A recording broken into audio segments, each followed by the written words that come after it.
e é bem útil na execução civil. É uma regra para os casos da execução do título executivo judicial sentença, né? Sentença, leia-se, né? A decisão judicial transitada em julgado. A gente viu que pelo 475P, inciso 2, a regra é: o juiz que proferiu a sentença é o juiz que processará a execução. Não é assim? Mas o parágrafo único do 475P traz uma regra inovadora.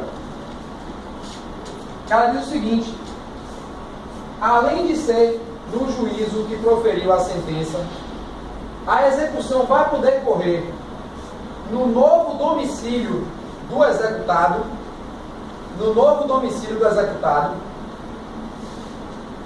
ou no juízo onde estiverem os seus bens. Essa regra é interessante por dois motivos. Primeiro, do ponto de vista teórico, essa regra quebra o princípio da perpetuação da jurisdição. Vocês estudaram lá em processo 1, quando vocês estudaram competência, que está fixada a competência, a competência perpetua-se, né?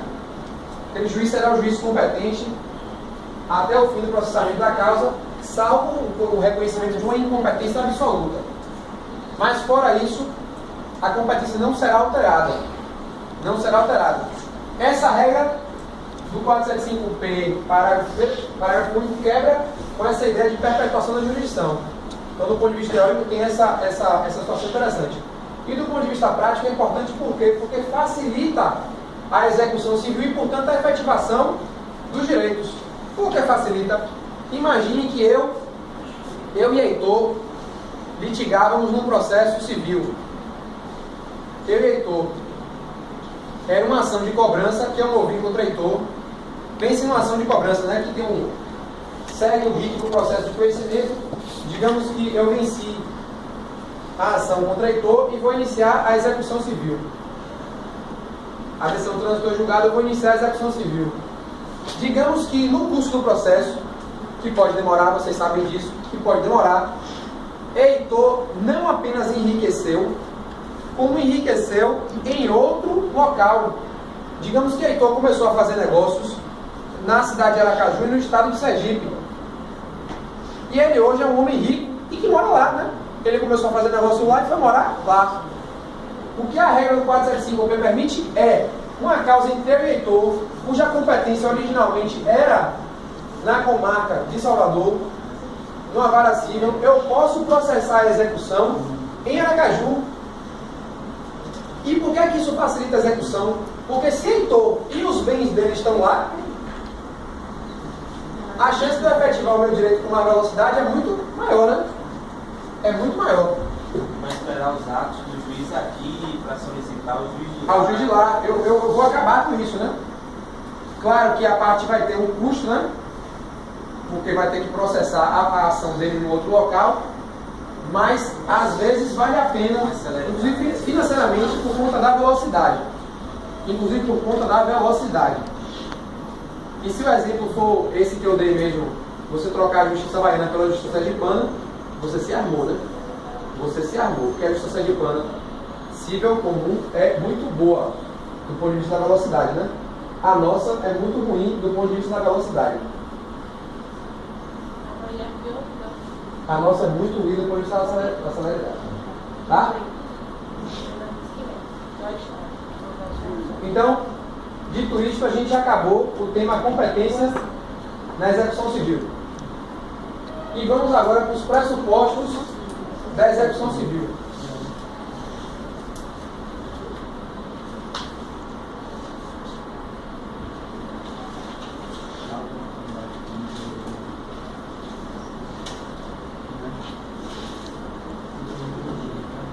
Pressupostos da execução civil. Vejam só. Uma execução civil, para ela se iniciar, ela tem que ter dois pressupostos básicos. O primeiro deles é o inadimplemento e o segundo deles é a existência de título executivo. O segundo é qual? a existência de título executivo. Se eu tiver título executivo e não tiver inadimplemento, eu não posso iniciar uma execução civil. Quando é que eu vou ter título e não vou ter inadimplemento? Quando tiver ainda no vencimento. Quando ainda estiver no vencimento. Se, por exemplo, eu firmo um contrato, como é o nome da colega lá no fundo que não gosta que eu xingue? Sônia. Sônia. Eu firmo um contrato com Sônia.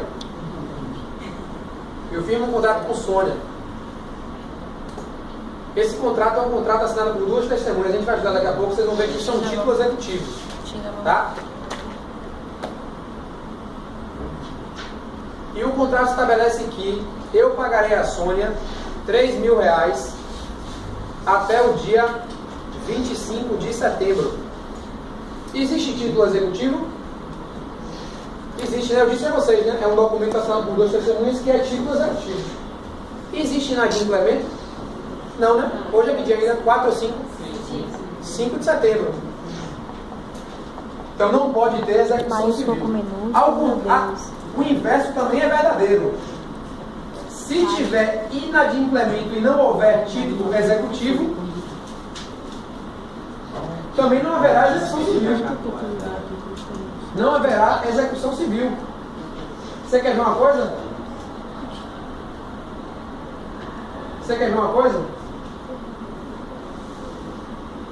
Na ação de responsabilidade civil que eu ouvi, desculpe, contra a Fábio, eu dei esse exemplo aqui, não foi porque Fábio bateu no meu carro, não falei isso no começo da aula. Digamos que eu tenho um veículo que Fábio bateu no meu veículo. Fábio me causou um dano. Foi Tayane. Foi Tayane?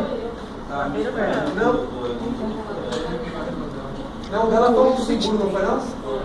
Ela devolveu o seguro. Foi para falar de subrogação. Eu estou cansado, mas eu estou lembrado. 2747. Eu estou cansado, mas eu estou lembrando. Digamos que ele bateu no meu carro, bateu os bagaços no meu carro. Pô, Fábio, você bateu no meu carro, não é para bater mesmo. Bati. Existe uma relação jurídica aqui? Existe, né? A relação jurídica existe. Regida pelas regras de responsabilidade civil. Tem a batida. Ele, inclusive, disse na minha frente: bati mesmo. Pô, bicho, me paga aí, vai. Não. Não vou pagar. Não vou pagar. O que acontece? Pode ter execução civil aí? Pode ter execução civil? Não, né? Porque o próprio devedor reconhece que tem um débito contra mim, não é? Mas não tem título executivo. Nessa circunstância, eu vou ter que entrar com ação de responsabilidade civil contra Fábio. A ação vai ter, para Geraldo, a ação vai ter que correr todo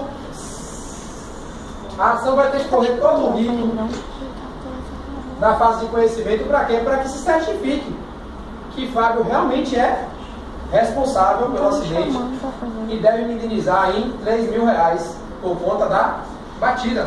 Mas aí não existe nem o título, nem o inadimplemento. Existe o inadimplemento? Do ponto de vista material, existe, né?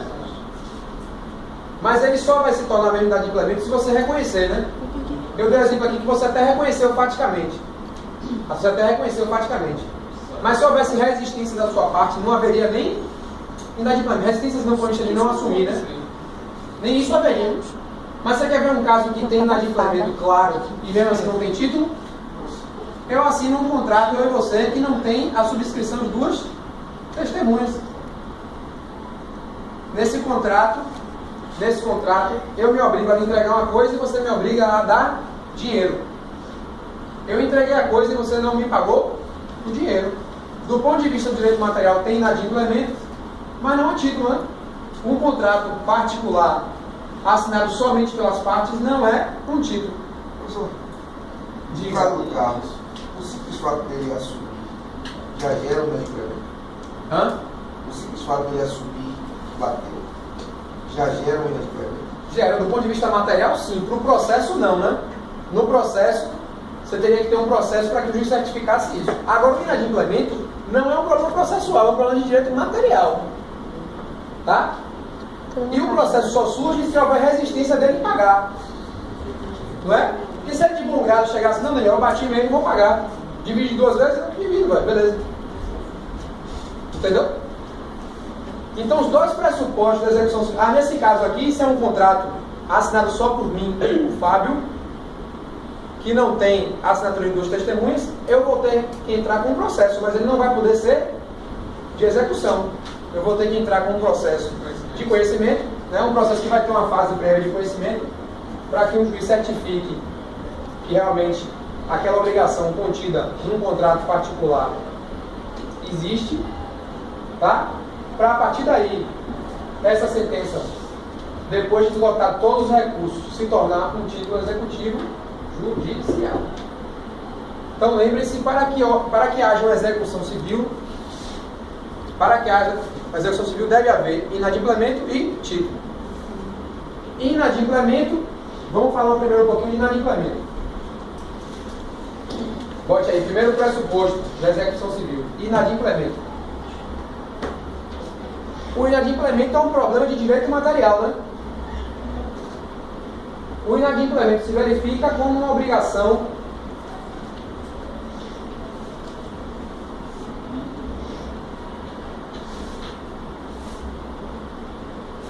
foi incumprida, né? Como dizem os portugueses, quando ela não foi cumprida.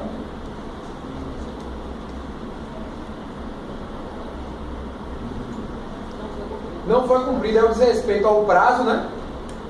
Ao modo ou ao local de satisfação da obrigação.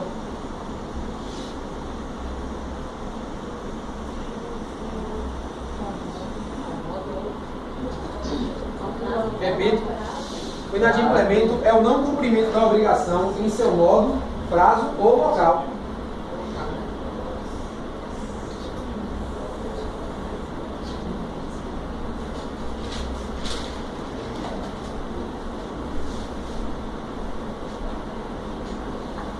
E sobre o inadimplemento, 2 observações interessantes.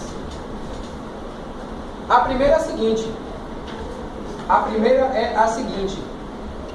A regra geral, aqui é aquela mesma regra geral, escute o que eu vou falar, que vocês aprenderam em direito das obrigações. Quem deve provar que houve inadimplemento é o devedor. É o devedor. O credor não tem como provar que houve um inadimplemento.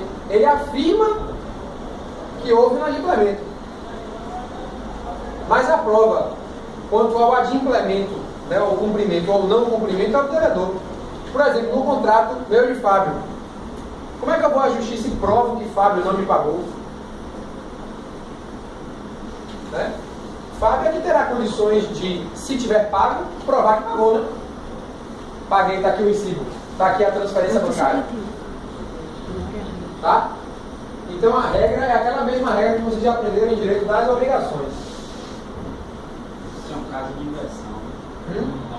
É um caso de inversão por impossibilidade, né? De se provar. É uma regra, é uma prova diabólica, né? Como é que eu provo que uma coisa não aconteceu? É complicado. E é um caso de inversão que decorre historicamente